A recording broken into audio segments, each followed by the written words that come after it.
देवा recording studio Mirganj.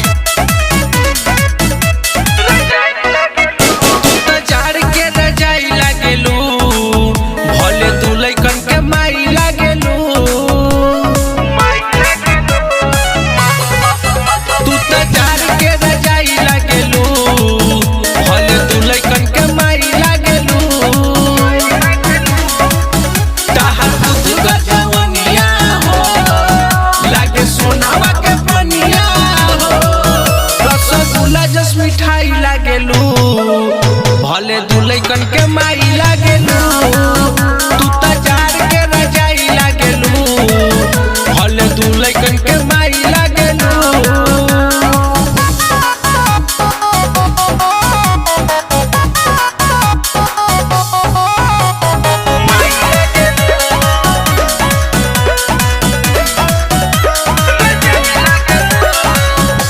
जाड़ा में गोरिया हो मन करे बारा आवो न सटतनी गोरी दुबारा।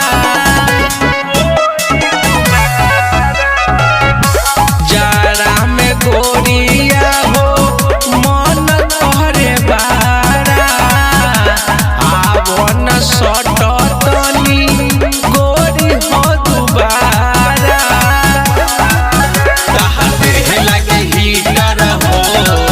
छिटले बारू कोई तरह तू तो मखन मलाई लागेलू भले दुलैकन के माई लागेलू तू तो जार के रजाई लागेलू भले दुलैकन के माई लागेलू।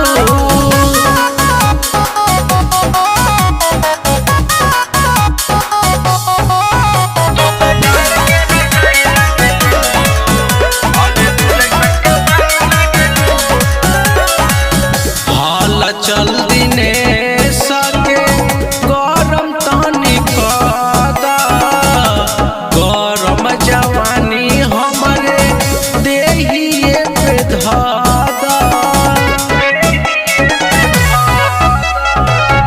हाल चल दिने सके गरम तनी कदा गरम जवानी हमारा देहिए पे धदा। प्रजापति ठंडैले हो गरमाए खातिर रहिले हो तू विटामिन के दवाई लागेलू भले दुलैकन के माई लागेलू।